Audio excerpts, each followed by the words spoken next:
Morgan Spurlock, who is a Hollywood producer, put out a show a couple of years ago on FX, and it was called 30 Days. Are people here familiar with that TV show?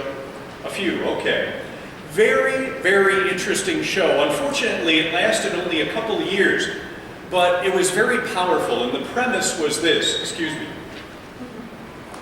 I actually bought a copy of the series because it was very interesting.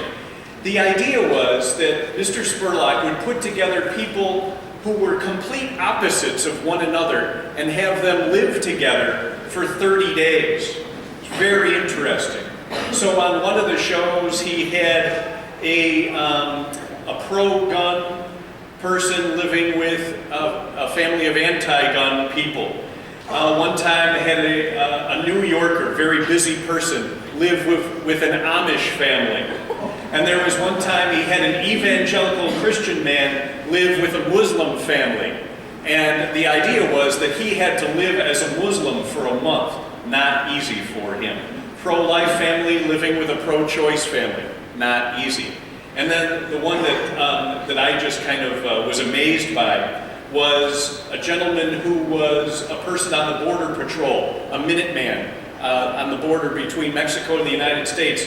And Mr. Spurlock had this gentleman live with an undocumented family in Los Angeles. And after 30 days, this man actually renounced his job and went to find another one.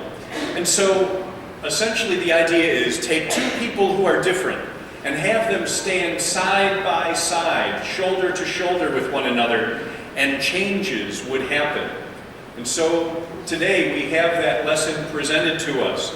The Pharisee says, "Thank God I'm not like this person." They're standing side by side, shoulder to shoulder with one another. And this gospel, I think, invites all of us and challenges all of us to think very seriously about how we judge people that we stand side by side with and shoulder to shoulder with each day. And believe me, I'm preaching to myself as much as I am to you. I'm giving this at about 11:20 in the morning, and I've probably violated this about 20 times already. And so we always are called to change our attitude, to see that indeed we are brothers and sisters to one another. Recently, Pope Francis gave an interview, and he was asked as his first question, who is Jorge Mario Bergoglio, the old name of the new Pope? And the Pope stared at me in silence. And I asked him if I'm allowed to ask that question. And he nods and he says, "I don't know what might be the most fitting description. I'm a sinner." This is the most accurate definition. It's not a figure of speech, not a literary genre.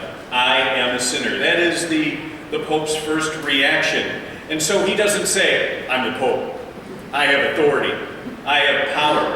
And just the fact that you're coming in today to have this interview with me should be a great and wonderful blessing for you." No, he just says, you know what? I'm standing on the same ground that everybody else is. Not a perfect person, just trying to be better every day. Well, that's a pretty good attitude for a pope to have, and frankly, a pretty good attitude for all of us. Here, living in the United States, we can look at ourselves and say, we would never imitate the Pharisee in today's gospel. But we do that all the time. First of all, as a nation, the idea of American exceptionalism. That is, we are like the #1 country in the world and therefore can look down our noses at those who are around us. Ask American Indians how they feel about us being Pharisees or the sinners. And also certainly colonialism. And personally, how do students who are here, how do you see the new kid in school? The kid who's different than you are, the kid who maybe gets straight A's and you don't, or maybe the kid who doesn't do well in school and you do wonderfully in school. How do you see the jocks in school, the nerds in school, all of those people? And all of them those are very judgmental terms, aren't they? And even for the adults who are here, we see a new person in our office, a new person in the store that we haven't seen before. Or maybe there's a new person here in church or a new group of people in church. Many times our temptation to gossip runs pretty high in us.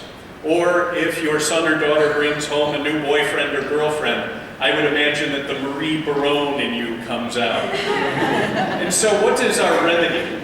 The remedy certainly is the humility that God ought to sow in all of us. That is, all of us can accurately say, I, John Dearhammer, or I, whoever, we are sinners before God. We are members also of Christ's body, that even though we are sinners, we are deeply loved and cared for by a God who is with us all the time. And so maybe we ought to say that we're not side by side with other people, but we're called to stand in the shoes of other people, and then we would view them differently. I saw on the internet probably about 6 weeks ago that there was a pastor down south who, before services were about to begin, he dressed as a homeless person. He put on old clothes and rubbed dirt all over himself, and he put on a beard and mustache so nobody would recognize him, and he put a hat on, and he was amazed at how he was treated. He was not treated well, by the way. People were ready to call the police and have him thrown out.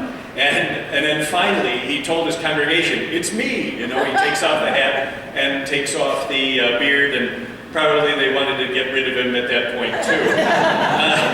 And so the Pharisee is not a bad person. The Pharisee is a guy who fasts twice a week. He gives generously to his congregation. It's a wonderful thing, but more is necessary. Don't just stand next to your brothers or sisters and judge them, but stand in their shoes and have empathy for their situation in life and minister to their needs. And so it is a tough thing for us, because all of us are conditioned that immediately we're supposed to judge somebody who is standing next to us by how they look or how much money is in their bank account or whatever. But we are called indeed to evaluate by a different standard. That is, the person who is at my side is my brother or sister. This person who I am standing shoulder to shoulder with is a fellow human being that is deserving of respect and my respect. And so we are called each and every day to make all the people around us feel welcome.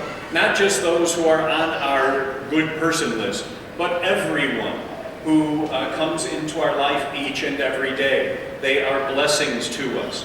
And so we are called to stand side by side with all of those people who are around us, and to remember that basically, just like Pope Francis and all the way down to us, is that we are sinners, but we are loved by a God who is always walking with us, and by a God who has joined us together, and a God who has called us to minister to one another in faith, hope,